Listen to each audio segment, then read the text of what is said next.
Meus queridos irmãos, eu convido você a abrir a palavra de Deus no livro de Gênesis, capítulo de número 2. Nós vamos fazer uma leitura a partir do versículo 15.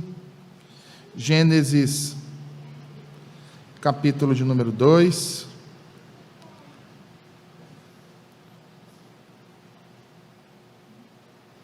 Leitura a partir do versículo 15.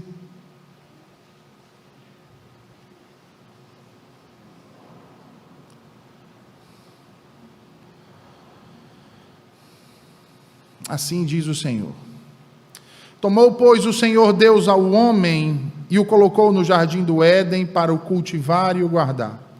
E o Senhor Deus lhe deu esta ordem: de toda a árvore do jardim comerás, mas da árvore do conhecimento do bem e do mal não comerás, porque no dia em que dela comeres, certamente morrerás.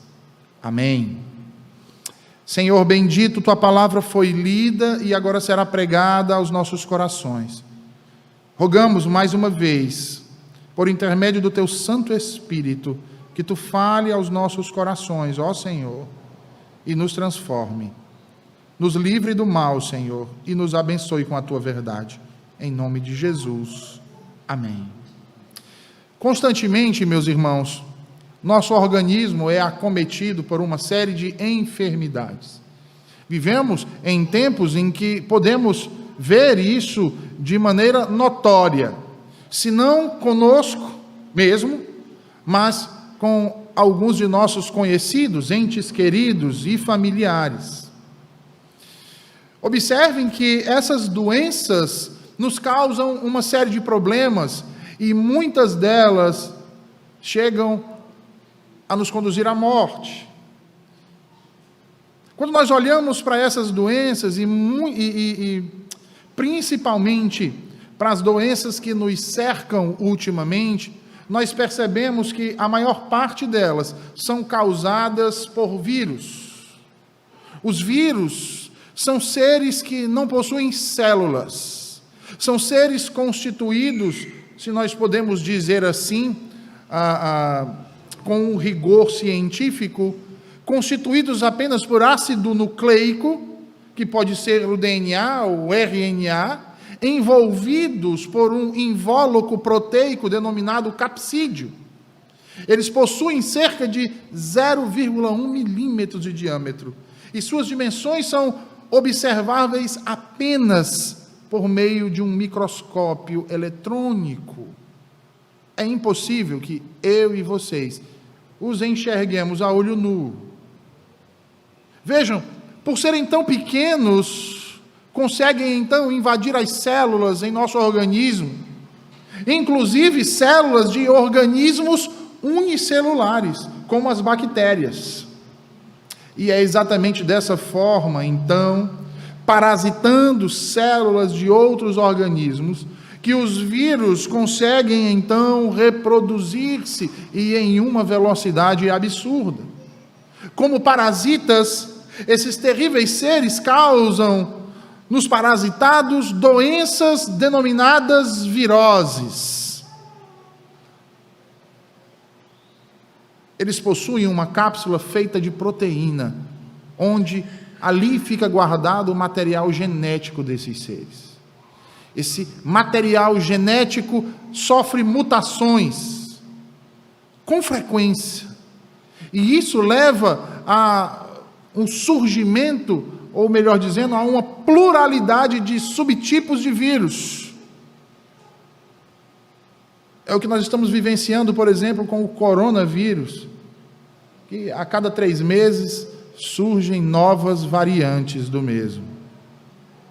Isso, meus irmãos, dificulta o seu combate e compromete a eficiência das chamadas vacinas.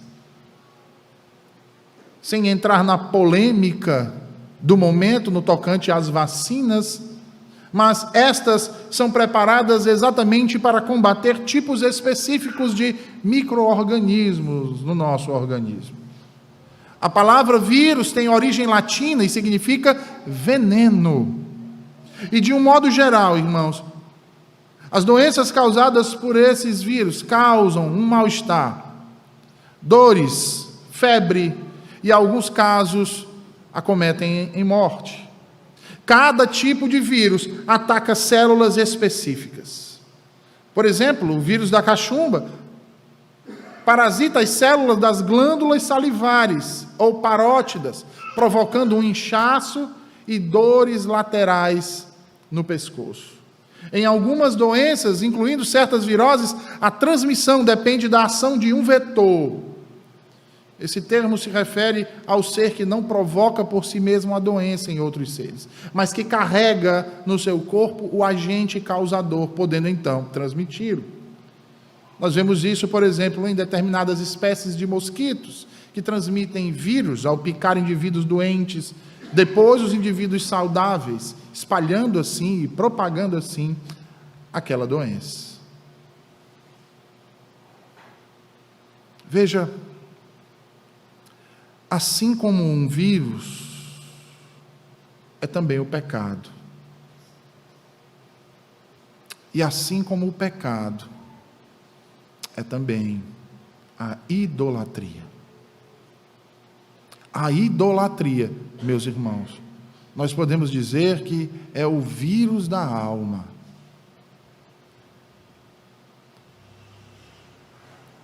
Nessa manhã nós iremos realizar a exposição de alguns textos que nos mostram a origem da idolatria no coração do homem.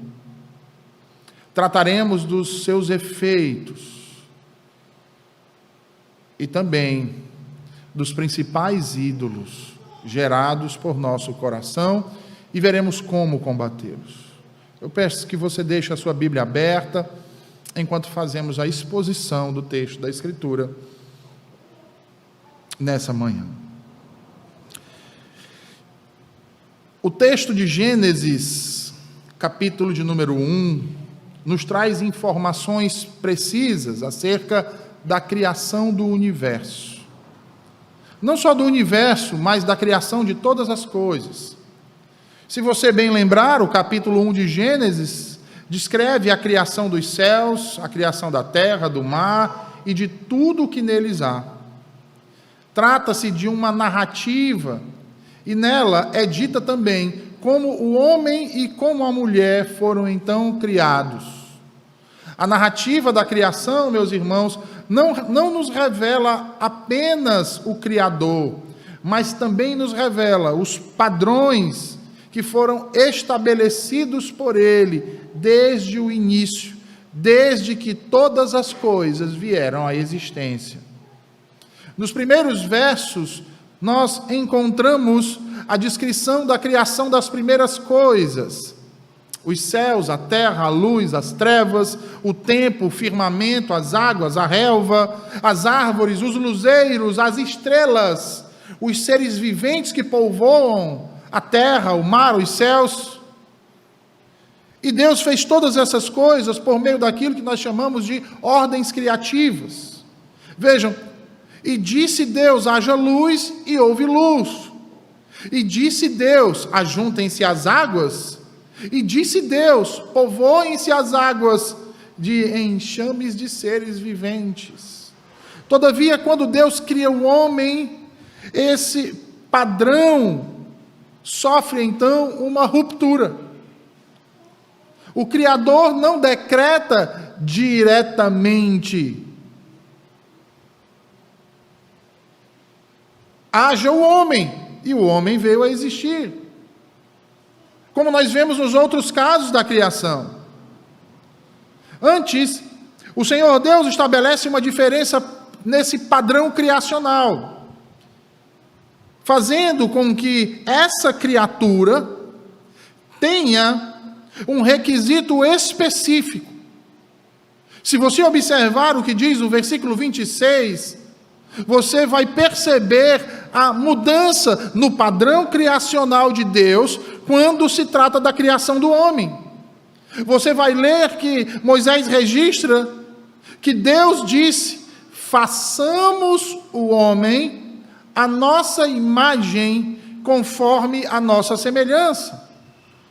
E vejam, meus irmãos, de todas as coisas criadas, é o homem quem recebe um padrão e um status diferenciado em sua origem de todo o restante da criação, e isso é feito pelo próprio Deus Criador. E disse Deus: façamos o homem à nossa imagem e semelhança. Deus nos revela uma conversa entre as suas pessoas nesse texto, uma conversa trinitária, uma conversa pactual. Há aqui elementos suficientes para chegarmos a essa conclusão e hoje pela manhã afirmarmos isso de maneira veemente. Há uma promessa, há um modo, há partes envolvidas. Deus diz a esse homem criado, a sua imagem e semelhança, tenha ele domínio sobre os peixes do mar, sobre as aves dos céus, sobre os animais domésticos, sobre toda a terra e sobre todos os répteis que rastejam pela terra. E assim, meus irmãos, Deus cria então o homem à sua imagem. Diz a Escritura, a imagem de Deus o criou, homem e mulher os criou. E os abençoou, dizendo: sede fecundos, multiplicai-vos, enchei a terra e sujeitai-a. Veja, depois de criar e sujeitar o caos e as trevas, e de dominar por meio da palavra toda a criação, Deus então cria o homem e lhe dá ordenanças específicas, os chamados mandatos criacionais, quanto ao seu papel na criação, quando refletem exatamente a imagem daquele que os criou. É por esse objetivo, é por essa razão, é para esses fins: dominar, sujeitar, frutificar, guardar e descansar. A ação do homem criado, a imagem e semelhança de seu Deus, deveria refletir essa criação, deveria refletir esse padrão, deveria mostrar e testemunhar a grandeza do Criador Supremo. E percebam que todas essas ordenanças, elas ficarão mais claras a partir do capítulo 2. Onde, por meio de uma recapitulação, Moisés, inspirado pelo Espírito Santo, nos revela então mais detalhes dessa obra. Principalmente, mais detalhes no que diz respeito à criação do homem. Por exemplo, no versículo 7, onde ele vai dizer que esse homem foi formado do pó da terra. E diz-nos também, meus queridos irmãos, que após ter sido criado, foi colocado em um determinado lugar, para que nesse determinado lugar cumprisse um propósito designado. Veja aí o versículo 15 do capítulo 2. Diz assim: tomou, pois, o Senhor Deus ao homem, que ele havia criado à sua imagem e semelhança, e o colocou no jardim do Éden para o cultivar e guardar. O homem criado à imagem de Deus deveria refletir a imagem daquele que o criou.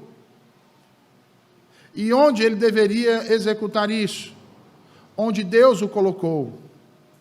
No Éden, no jardim. Assim como Deus, o homem deveria sujeitar, dominar a terra, frutificar, multiplicar e descansar.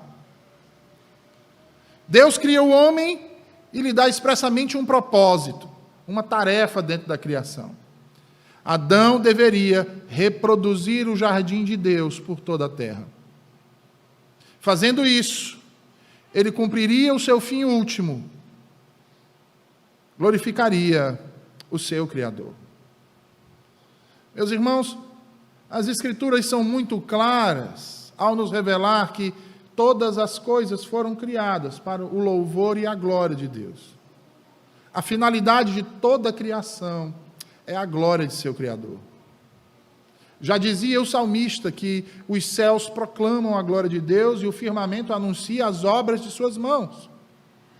Se nós bem nos lembrarmos, o apóstolo Paulo, quando escreve sua primeira carta aos Coríntios, no capítulo 10, versículo 31, diz que tudo o que fazemos, ou tudo o que venhamos a fazer, tudo, excepcionalmente tudo, deve ser feito para a glória de Deus.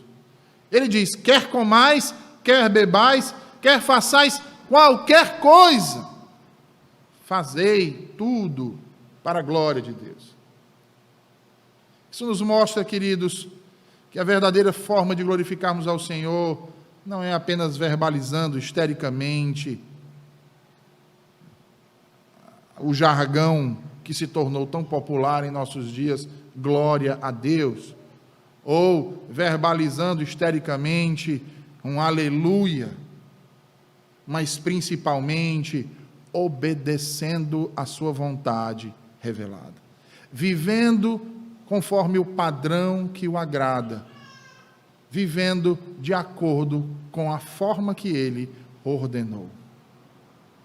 Todavia, vivendo não por coação ou por medo, mas por amor e livremente.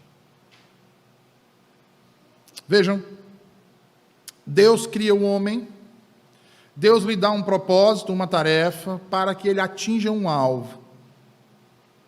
Além disso, Deus também lhe dá todas as condições para que ele execute isso, para que ele alcance isso.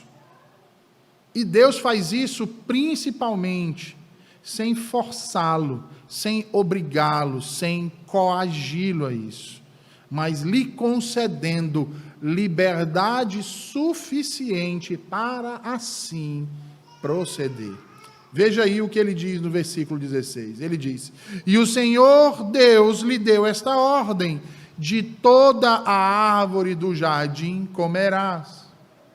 O homem podia escolher, irmãos, comer de qualquer árvore do jardim criado por Deus, e um jardim maravilhoso, e um jardim perfeito. Ele era totalmente livre para fazer isso. Ele podia escolher qualquer árvore dentre todas aquelas que estavam naquele maravilhoso, belo, exuberante e grande jardim. Ele só não poderia comer de uma única árvore. Apenas uma única árvore. Deus vetou o homem, criado à sua imagem e semelhança, de tomar de seu fruto e se alimentar dele. E a Bíblia chama essa árvore de árvore do conhecimento do bem e do mal. Com isso, meus irmãos, percebam, além do propósito, além da habilidade, da liberdade para cumprir aquilo que Deus havia ordenado, Deus lhe deu também uma restrição, uma única restrição. Veja aí o versículo 17. Ele diz assim: mas da árvore do conhecimento do bem e do mal não comerás, porque no dia em que dela comeres, certamente morrerás. O homem podia comer de qualquer árvore do jardim, inclusive da árvore mais importante e sagrada daquele jardim, que era a árvore da vida. Mas da árvore do conhecimento do bem e do mal, essa não lhe foi permitido comer. E aí, parafraseando J.K. Bill, o homem deveria cumprir um dever régio aqui. E que dever régio era esse? Ele deveria discernir, uma vez que fora criado à imagem e semelhança de seu Criador, ele deveria discernir entre aquilo que era bom e agradável a Deus, daquilo que não era bom e agradável a Deus. Ele deveria discernir entre o bem e o mal. E isso, meus irmãos, estava expresso no próprio termo, conhecimento do bem e do mal. E aí vejam, o termo utilizado aqui na narrativa, conhecimento do bem e do mal, é uma expressão hebraica que faz referência à capacidade, geralmente atribuída a figuras de autoridade, no exercício do governo. Por exemplo, quando se fazia um julgamento, quando um ancião, um juiz, como nós estamos lendo aqui o livro dos juízes, tinha que tomar uma decisão. Ele tinha que fazer julgamentos, ele tinha que ponderar aquilo que era certo, daquilo que era errado, daquilo que era bom, daquilo que era mal, daquilo que Deus havia ordenado, daquilo que Deus não havia ordenado, daquilo que era correto e daquilo que era transgressão. E a realidade dessa verdade, meus irmãos, tem forte testemunho em todas as Escrituras. em toda a Escritura. Abra sua Bíblia em 2 Samuel, capítulo 14, por favor. 2 Samuel, capítulo 14.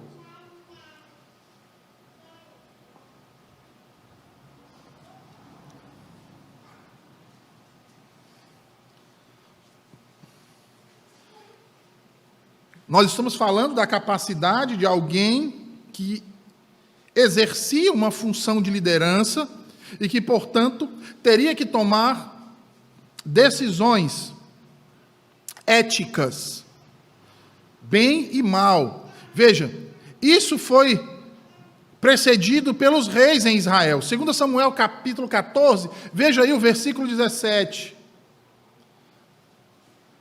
Veja o que diz aí o versículo 17.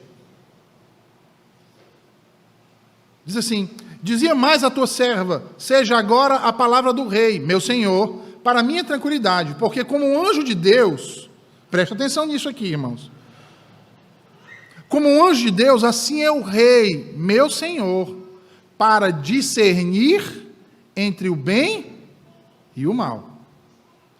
Agora, vá para 1 Reis, capítulo 3, versículo 9. 1 Reis, capítulo 3, versículo 9, por favor.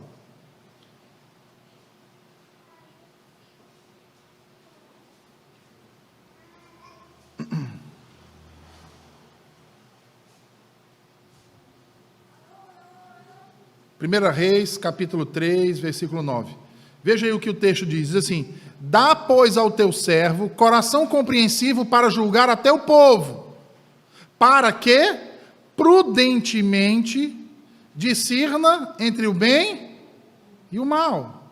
Isaías 7, 15 e 16. Nós vamos ver o profeta Isaías dizendo: ele comerá manteiga e mel quando souber desprezar o mal e escolher o bem. Na verdade, antes que o menino saiba o mal e escolher o bem, será desamparada a terra ante cujo dos reis tu tremes de medo. O doutor Greg Beale também nos chama a atenção para outra curiosidade, de que por diversas vezes no Antigo Testamento, preste bem atenção a isso, as árvores demarcavam um lugar onde ocorriam os julgamentos. Nós vamos ver isso em Juízes capítulo 4, versículos 4 e 5, onde fala que Débora, a profetisa, mulher de Lapidote, julgava a Israel naquele tempo, atendendo debaixo daquilo que ficou conhecido como a palmeira de Débora. Em 1 Samuel 22, versículos 6 ao 19, nós vamos ver que Saul, quando ouve que Davi e os homens que o acompanhavam haviam sido descobertos, achando-se Saul em Gibeá, debaixo de um arvoredo, numa colina, tendo na mão a sua lança e todos os seus servos com ele, ele diz a todos: peço-vos, filhos de Benjamim, dar-vos-á também o filho de Jessé a todos vós, terras e vinhas, e vos fará a todos os chefes de milhares e chefes de centenas. Ele julgou uma causa e ali pronunciou uma sentença. Diante disso, meus irmãos, a melhor abordagem que podemos ter em virtude do eco do termo conhecimento do bem e do mal, citado aqui no livro de Gênesis e ecoado por toda a Escritura, é que a árvore do conhecimento do bem e do mal no Éden seria um lugar onde Adão deveria ter entendido a malignidade da serpente e ali tê-la julgada imediatamente em nome do Deus Todo-Poderoso, Criador dos céus e da terra.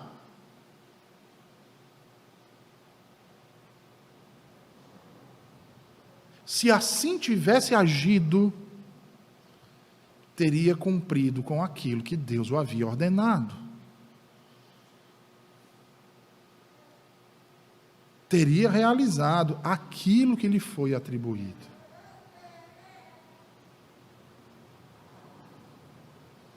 Volte aí para o texto de Gênesis. Deus diz: de toda a árvore do jardim comerás, mas da árvore do conhecimento do bem e do mal não comerás, porque no dia em que dela comeres, certamente morrerás. Morrerás. Deus deu a Adão uma tarefa, habilitou ele para cumpri-la. concedeu-lhe liberdade para cumpri-la e lhe revelou uma única restrição. Além disso, irmãos, a Bíblia nos diz que, além de todas essas coisas graciosas que Deus concede ao homem criado, a Bíblia diz que ele ainda lhe concedeu uma auxiliadora. Veja aí o versículo 18, Gênesis 2, versículo 18.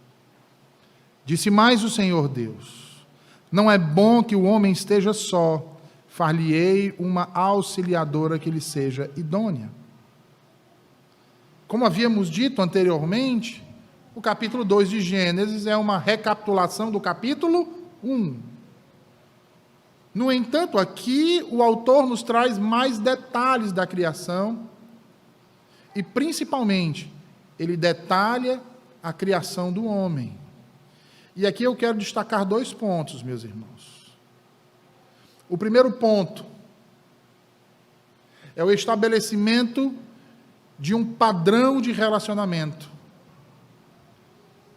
Veja, no capítulo 1 e versículo 27, Moisés diz que Deus criou o homem à sua imagem, a imagem de Deus o criou, homem e mulher os criou.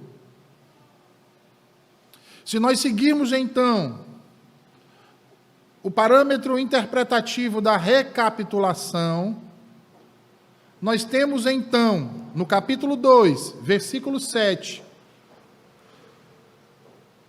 e também, meus irmãos, versículo 21, o detalhe dessa criação humana em 2 partes.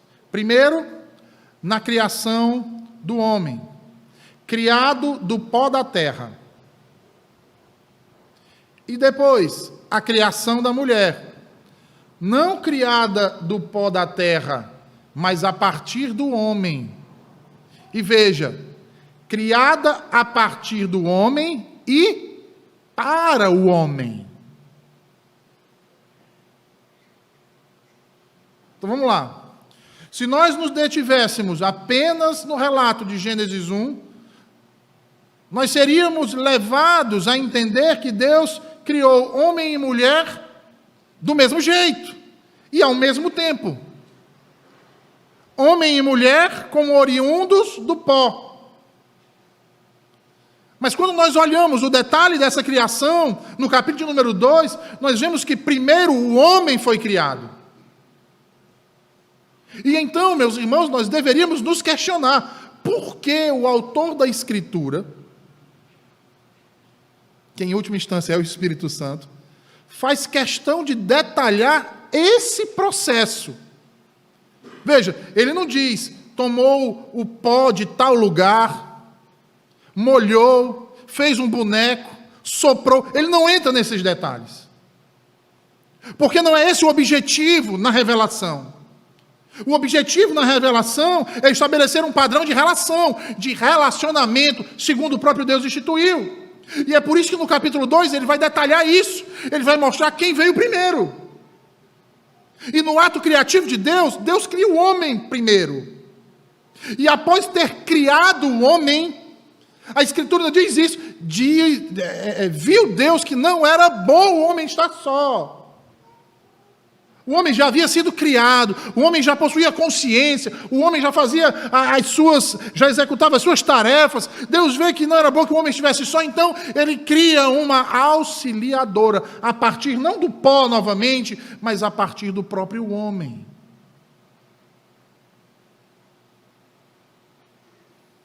A mulher é criada do homem para o homem.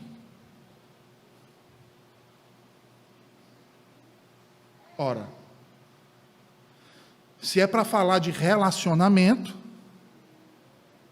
já havia um relacionamento revelado exatamente entre Deus e Adão em sua criação. E esse relacionamento, veja isso, irmãos, esse relacionamento do que antevém a Adão, mostra que ele é o soberano, mostra que ele é quem domina, mostra que ele é quem lidera, mostra que ele é quem governa, e é ele que, a partir dessas suas prerrogativas e de seus atributos, então determina ao homem e concede ao homem graciosamente o domínio e a sujeição daquilo que foi criado. No entanto, lhe faltava refletir outro aspecto desse relacionamento, que era justamente o de criar alguém à sua imagem e semelhança. Todavia, o homem não é Deus para criar algo do nada, nem muito menos dar forma e animar coisa alguma. Como então o homem poderia cumprir o mandato de crescer e multiplicar, encher toda a terra? Ele não poderia fazer isso sozinho. Precisava de auxílio. E por isso Deus cria uma, como é que a Bíblia chama? Auxiliadora. Auxiliadora. Por isso então Deus cria a mulher. O homem se relacionaria a partir de então com alguém de sua mesma natureza, mas não multiplicaria da mesma forma que o seu Criador. Por isso Deus cria uma auxiliadora idônea para, juntamente com o homem, obedecer os mandatos do Criador. Veja, a palavra empregada aqui para qualificar a mulher como auxiliadora não é apenas a de ser uma ajudadora, mas de ser aquela que é capaz de fazer aquilo que para o homem não é possível.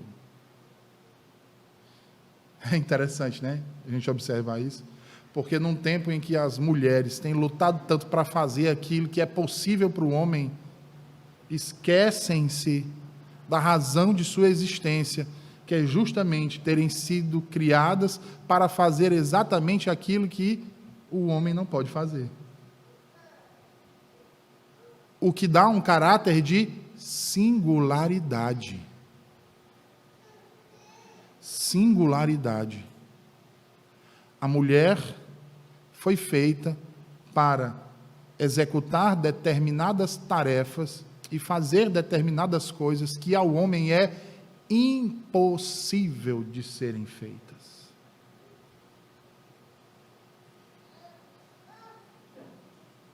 Aplicando a nossa realidade, irmãos, quantas mulheres ainda não têm dado ouvidos ao canto da serpente?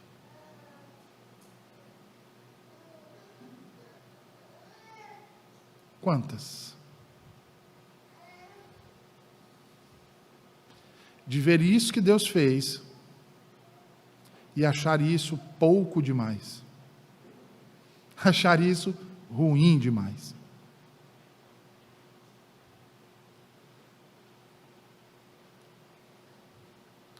A mulher foi dada a honra e o privilégio de poder gerar filhos. O homem não pode engravidar. Somente uma mulher é capaz disso.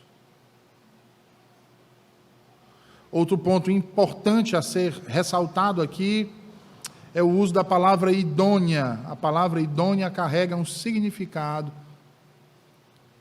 e diz respeito àquilo que pode parecer contraditório o que eu vou dizer, irmãos, mas diz respeito àquilo que é igual, mas ao mesmo tempo diferente. Eu vou explicar isso. A palavra idônea significa igual, ou seja, da mesma natureza que o homem, mas não igual, ipsilíteris ao homem. Homem e mulher possuem da mesma natureza, das mesmas características: cabeça, tronco, membros, olhos, ouvidos, boca, língua, paladar. Mas ao mesmo tempo eles são diferentes.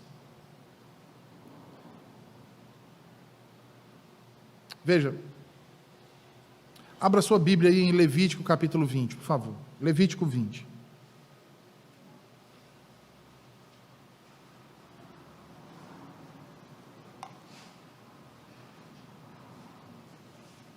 Levítico 20. Veja aí o que dizem os versículos 13, 15 e 16.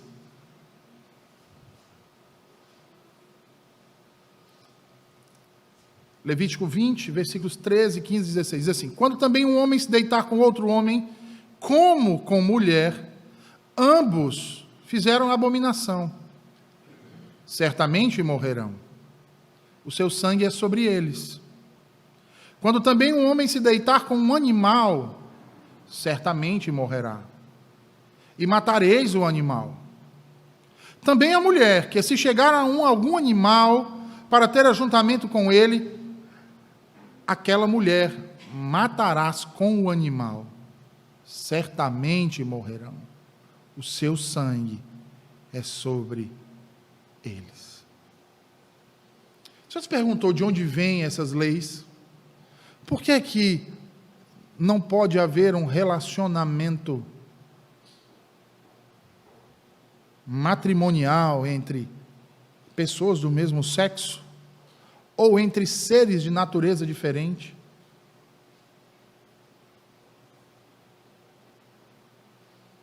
Porque se Deus desejasse que o homem mantivesse uma relação marital com seres de outra natureza, ele não precisava ter criado uma auxiliadora idônea. Se Deus desejasse que o mundo fosse permeado apenas de homens, Deus não precisava ter criado uma mulher. Mas Deus cria dois seres que compartilham da mesma natureza, que possuem características semelhantes, mas que possuem diferenças. Diferenças que não os torna melhor e pior, mas diferenças que os unem, que os integram, formando de dois um único ser. É por isso de todas essas leis. Porque todas essas leis querem dizer uma grande verdade.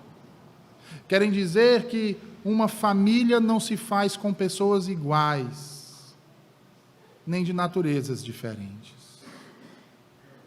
Os homens não constituem família com animais. Os homens não constituem famílias com iguais. O homem constitui família com diferentes. O homem deve se relacionar com uma auxiliadora idônea, que seja de sua mesma natureza, e não com animais, porque esses têm natureza diferente. Todavia, a mulher procede dele, a mulher foi tomada dele, é da mesma natureza que ele. É por isso que Adão, quando vê a varoa ao seu lado, ele diz: osso dos meus ossos, carne da minha carne.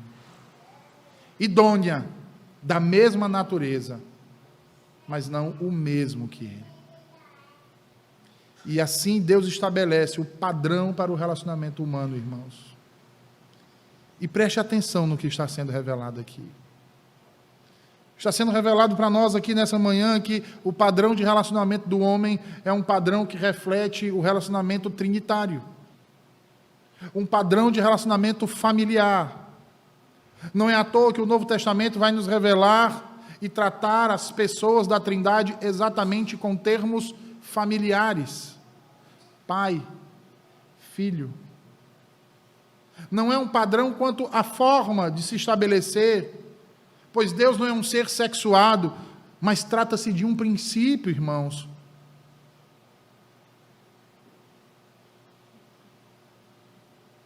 Um princípio que nos mostra a realidade do único Deus que subsiste em três pessoas e que se revela uma célula familiar, onde temos o Pai, o Filho e o Espírito Santo. O que nos ensina e mostra claramente uma relação que principia todo o conceito de família e que reflete exatamente o Deus Criador e o seu relacionamento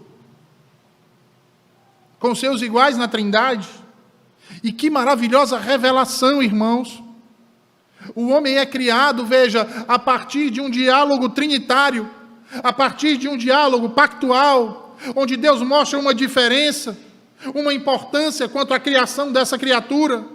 Ele não diz, vamos fazer ele igual aos animais, vamos fazer ele igual às demais coisas, não, vamos fazer ele conforme a nossa imagem, segundo a nossa semelhança, que ele seja igual a nós, e ele vive em harmonia, em aliança, estabelecendo relacionamentos profícuos e duradouros, não apenas conosco, mas com toda a criação que foi feita por nós, que ele possa refletir a realidade do amor que existe entre nós, que ele possa refletir a realidade e a beleza e a glória do Criador que o fez e o prestigiou, concedendo-lhe a sua imagem e a sua semelhança.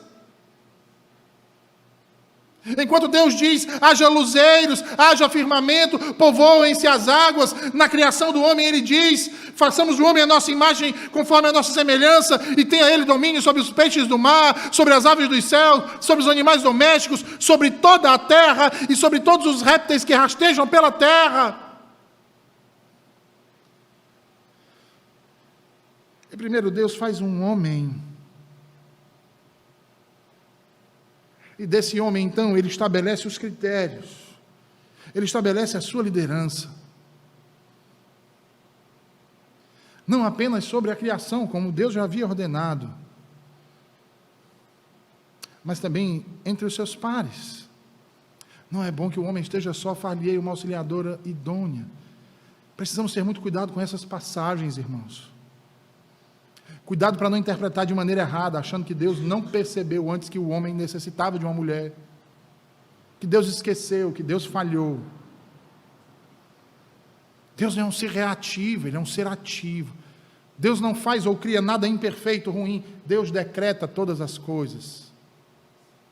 E ao decretar todas as coisas, Ele pode olhar para todas elas e ver que tudo que foi decretado foi muito bom. Deus não age sem propósito. E a narrativa não fala de ações aleatórias. Ela fala de ações pontuais e que tinham um propósito, que seguiam um padrão. Deus cria o homem e o coloca num jardim. Ele faz isso para nos mostrar um propósito, para nos dar um padrão. Ora, se Deus faz o homem e a mulher simultaneamente, quem seria o cabeça nessa relação? E aí, maridos e esposas. Marido. Você que é casado, como é que fica a relação quando ambos querem dominar um ao outro? Fica insuportável, não fica? Não é à toa que tem tantos divórcios. Quando nenhum dos dois quer se submeter um ao outro. Onde ambos querem ser senhores. É difícil até para os filhos entenderem quem é ou quem exerce o papel de liderança. Não é à toa que o Senhor Jesus diz que nós não podemos servir a dois senhores. Ou agradamos a um e desagradamos o outro, ou agradamos o outro e desagradamos a um. Não dá para servir os dois. É por isso que Deus estabelece um padrão, criando primeiro o homem, depois a mulher. E Ele vai reiterar isso, irmãos, em textos como o de 1 Coríntios 14, em textos como o de 1 Timóteo 2, e em vários outros textos. 1 Coríntios 11,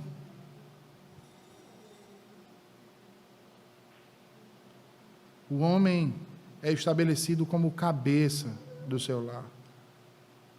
Vejam, não somente o ser de Deus, mas também a obra de Deus determina como nós devemos viver.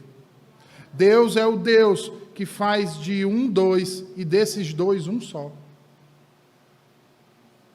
Isso nos mostra que Ele imprime o seu ser na obra das suas mãos. E mais uma vez, citando o Salmo 19, onde o salmista diz que os céus proclamam a glória de Deus e o firmamento anuncia as obras de suas mãos, nós vemos que a criação proclama a glória de Deus, mas ela faz isso de maneira muda. Se você bem lembrar, no versículo 3 o salmista diz: não há linguagem, nem há palavras, e deles não se ouve som nenhum.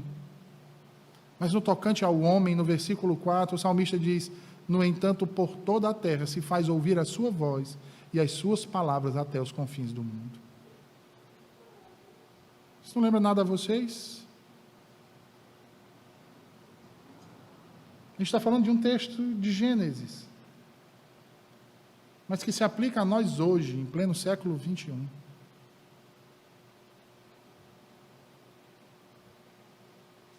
E que no decorrer de toda essa história, registrada nas Escrituras, Deus vem nos revelando esse padrão. Por toda a terra se faz ouvir a sua voz, as suas palavras até os confins do mundo. Abra sua Bíblia em Atos 1, versículo 8, por favor.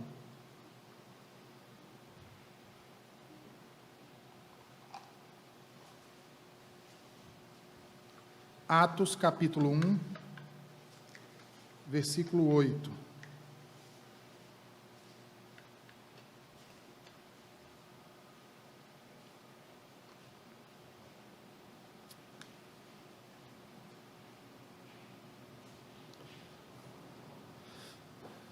que é que diz o texto? E sereis minhas testemunhas, tanto em Jerusalém, como em toda a Judéia e Samaria e até aos confins da terra. Até aos confins da terra. O que é que Paulo vai dizer mesmo, irmãos, sobre a união do homem e da mulher? Que esse é um mistério que reflete o quê? A união de Cristo com a sua igreja. É algo instituído pelo Criador antes da queda, que não se perdeu e continua até os nossos dias. A criação é o reflexo da glória de Deus, mas o homem é a sua manifestação suprema.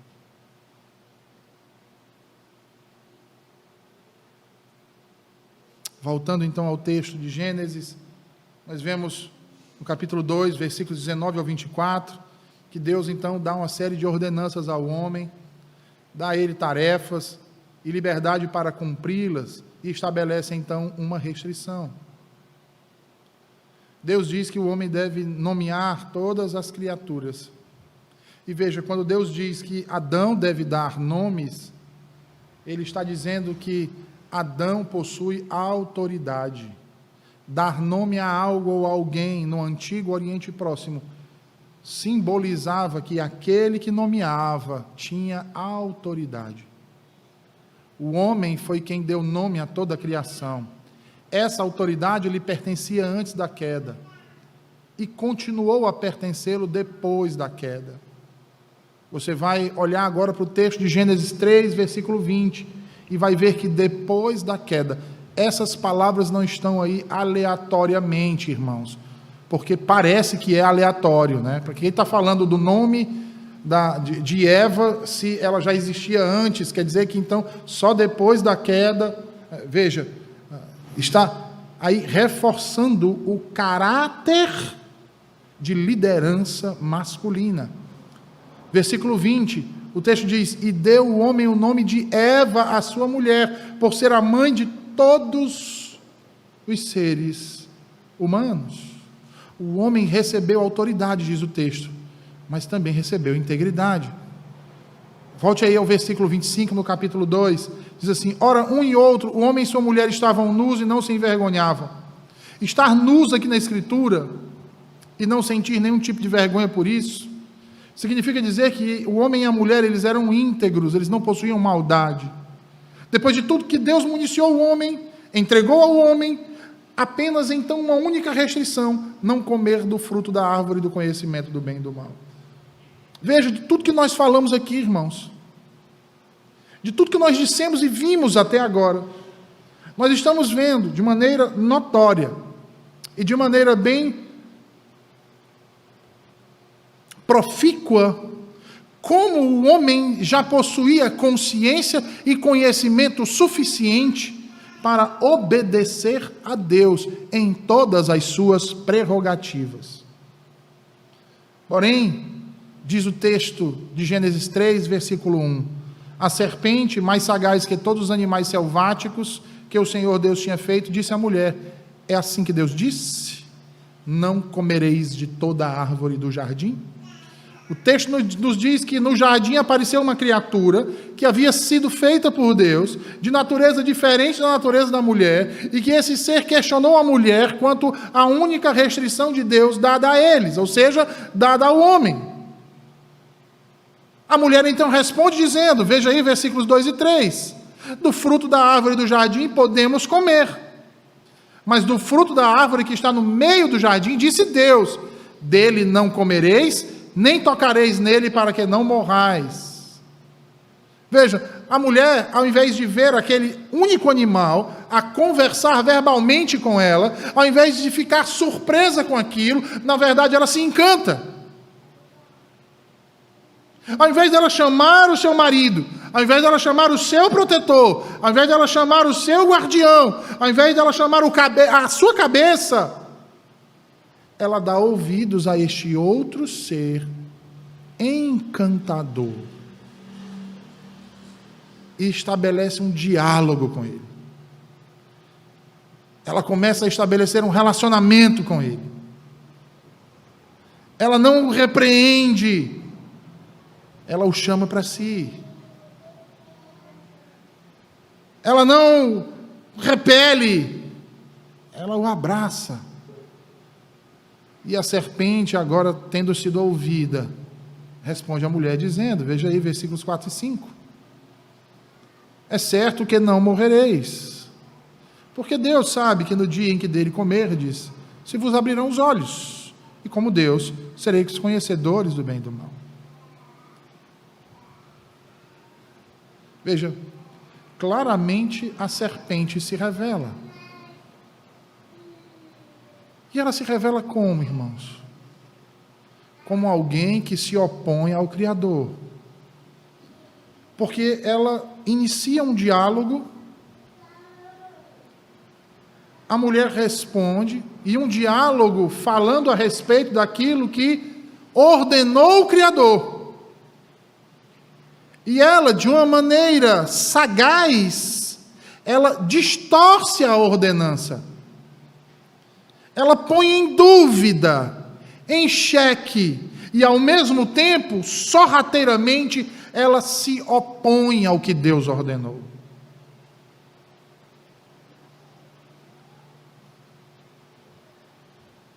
Deus disse que se eles comessem do fruto da árvore do conhecimento do bem e do mal, eles certamente morreriam. O que é que a serpente diz? É certo que não morrereis. Espera aí. Nós temos aqui Deus, o Criador, dizendo que se eles comerem, eles vão morrer. E nós temos aqui um outro ser, dizendo o quê? Que se eles comerem, eles não vão morrer. Um dos dois está mentindo.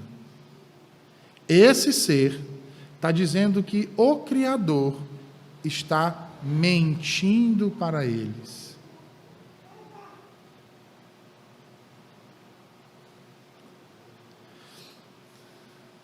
E os enganando. Como? Prometendo algo que parece bom. Vai se abrir os seus olhos. Olha, parece bom, mas que não seria bom. A mulher, então, ouvindo isso, é então ludibriada, enganada. E ela olha agora para a árvore de uma maneira diferente. Ela não olha mais para a árvore como algo que faria com que ela morresse, como algo que despertaria no Criador a sua ira. Na verdade, ela olha para essa árvore agora com a intenção de se tornar igual ao Criador, de se tornar uma criadora, de se tornar uma deusa, de conhecer os mistérios e os segredos que pertenciam única e exclusivamente ao Senhor. E aí veja aí os versículos 6 e 7. Diz assim: vendo a mulher que a árvore era boa para se comer, agradável aos olhos e árvore desejável para dar entendimento, tomou-lhe do fruto e comeu, e deu também ao marido, e ele comeu. Abriram-se então os olhos de ambos, e percebendo que estavam nus, cozeram folhas de figueira e fizeram cintas para si. A mulher faz agora exatamente aquilo que jamais poderia ter sido feito. A mulher e o homem rejeitam a Deus, rejeitam a sua palavra, as suas ordenanças, para abraçar a palavra e para obedecer a serpente. E é exatamente aqui, irmãos, onde está a origem da idolatria. O Deus invisível é trocado agora por um falso Deus visível. O Criador é agora trocado pela criatura. A mulher e o homem, em sua ação, rejeitam a Deus, rejeitam a sua palavra, trocam aquilo que havia sido dito por Deus, o seu Criador, pelo que dizia agora aquele animal criado. Trocam Deus verdadeiro e vivo por um falso Deus. Isso, irmãos, é que se chama idolatria. Reverenciar, obedecer, seguir, admirar qualquer coisa que não seja o próprio Deus é idolatria. Porque Deus, quando nos criou, Ele nos criou para que crescêssemos em Sua palavra, que confiássemos no Seu ser e obedecêssemos por Sua soberania. Mas quando desobedecemos, mostramos descrença, incredulidade, desconfiança e rebeldia para com o Deus verdadeiro, reverenciando, obedecendo e crendo em um falso Deus. Desejo, cobiça, egocentrismo e imediatismo.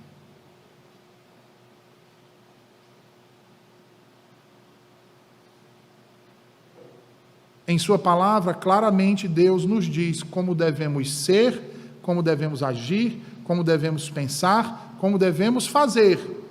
E que se fizermos tudo isso, nós seremos grandemente abençoados. Mas nós somos o quê? Egoístas e imediatistas. Nós queremos as coisas para agora. Tudo que se refere a nós queremos para ontem. Já prestaram atenção nisso? Quando é algo para alguém, a gente sempre pode deixar para depois, mas quando diz respeito a nós, tem que ser agora.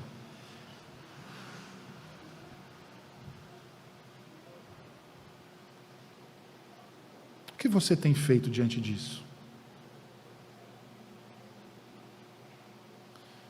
O que você tem feito diante de tudo aquilo que Deus tem lhe revelado através das suas escrituras?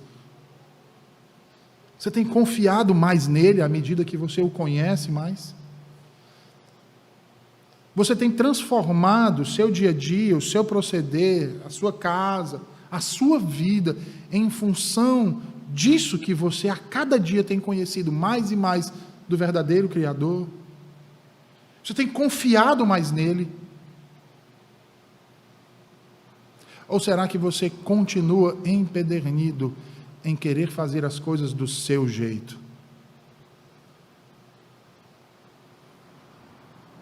Como diz o Frank Sinatra naquela canção My Way, do meu jeito.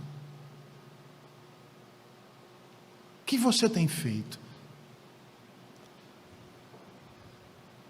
Veja, em última instância, nós agimos em desconformidade à vontade de Deus, porque no fundo nós nos achamos melhores do que nós somos.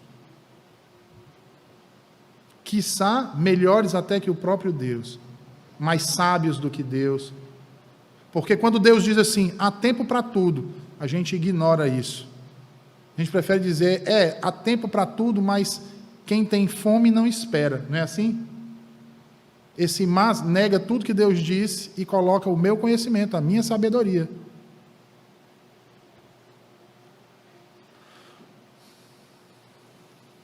Nos achamos melhores que Deus, irmãos. A nossa natureza pecaminosa quer fazer, ela busca incansavelmente se opor a esse Deus, usurpar a prerrogativa desse Deus. Alguém lembra qual é mesmo o pecado de Satanás? E o que ele busca? É tolo o que pensa que Satanás quer destruir a Deus. Ele sabe que isso é impossível. Ele não quer destruir, ele quer usurpar. E a nossa velha natureza busca as mesmas coisas. Porque se o Senhor não é o nosso Deus, irmãos, certamente o Deus do seu coração é a serpente, é Satanás. Um falso Deus. A mulher, através de seus sentidos, através de seus desejos, se dobra a uma palavra oposta à palavra de Deus, na tentativa de querer ser Deus. E aqui nasce a idolatria. E nesse primeiro ato de idolatria,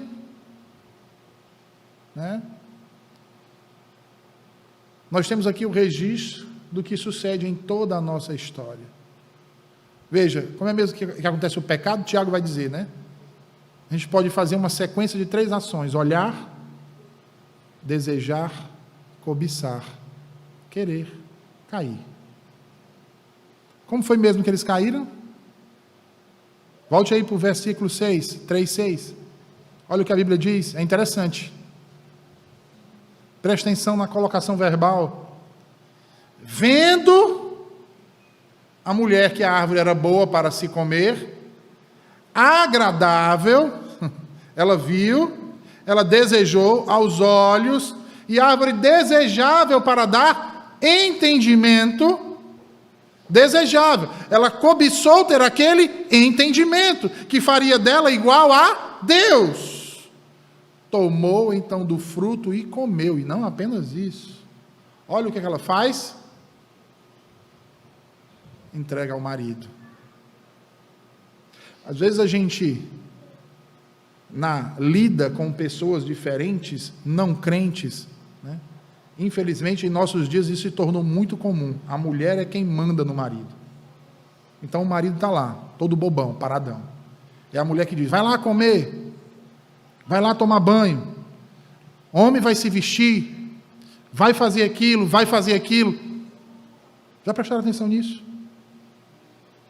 O que é que Eva faz? Toma do fruto, diz o quê? Toma, come. Quem era para ser o cabeça na relação? Ou a cabeça na relação? Quem estava exercendo? Ou quem se omitiu do seu papel? Porque há os dois lados, irmãos.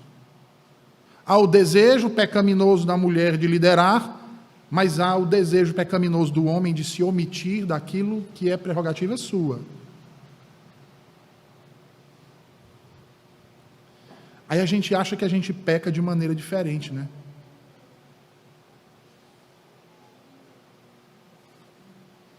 Abra sua Bíblia aí em Tiago 1, por favor, para encerrarmos aqui o sermão dessa manhã. Tiago 1, versículos 13 ao 15.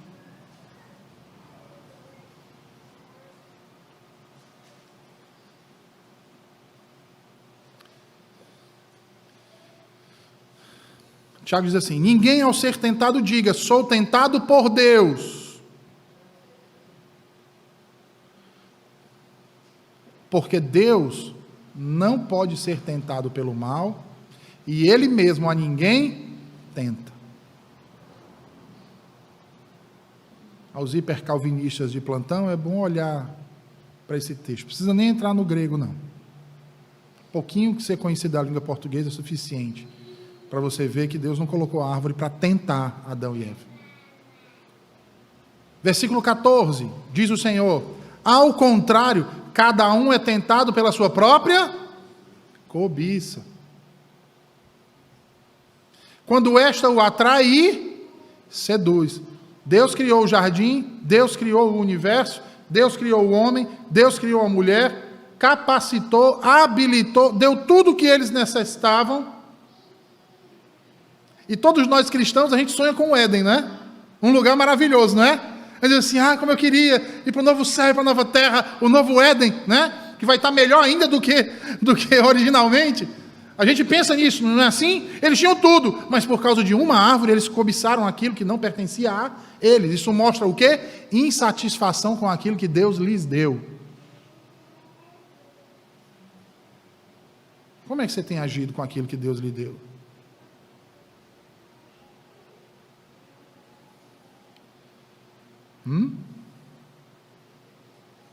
Versículo 15, Tiago diz: então a cobiça, depois de haver concebido, dá a luz ao pecado. E o pecado, uma vez consumado, gera a morte.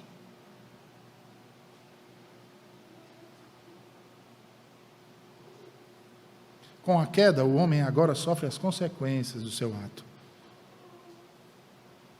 Perde o propósito, a tarefa, o rumo, guardar e cultivar o jardim. Perde a sua liberdade, acesso à árvore da vida. Lembra? Eles são expulsos, e é colocado ali os querubins com as espadas flamejantes. Sabe o que isso quer dizer? Perdeu a liberdade. Você agora é escravo. De quem? Do diabo. Da sua natureza caída, da sua desobediência, dos maus desígnios do seu coração, afetado pelo câncer do mal do pecado, da desobediência, da soberba, do orgulho. O homem perde a vida, certamente morrerás. Que vida pode haver apartado do Criador, irmãos? Nós que fomos feitos sua imagem e semelhança. Não há vida longe daquele que nos concede a vida. O homem perde o padrão do relacionamento. Às vezes a gente pensa que é só os últimos tempos estão horríveis, pastor, não é? Mas não, veja, desde a mais antiga registro, nós vemos sexo com animais. Levítico trata disso. Não é porque não existia, existia. E provavelmente para tratar daquilo era uma coisa bem comum naquele tempo. Mulheres mantendo relações sexuais com animais. Adultério, poligamia, homossexualismo. Você tem uma coisa que esses movimentos LGBTQI, mais I, U, V, X, Y, Z, H, alfa, beta, gama, Y. Porque eles dizem que sempre existiu o homossexualismo. De fato, desde a queda. Então é bem antigo. Desde a queda. Nisso eles estão certos.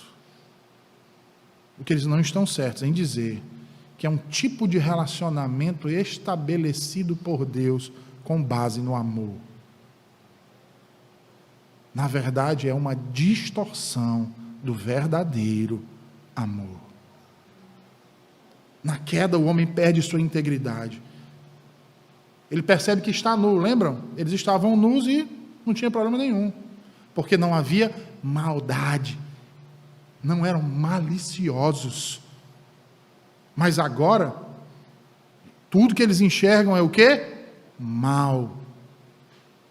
Eles olham para a sua nudez e se envergonham.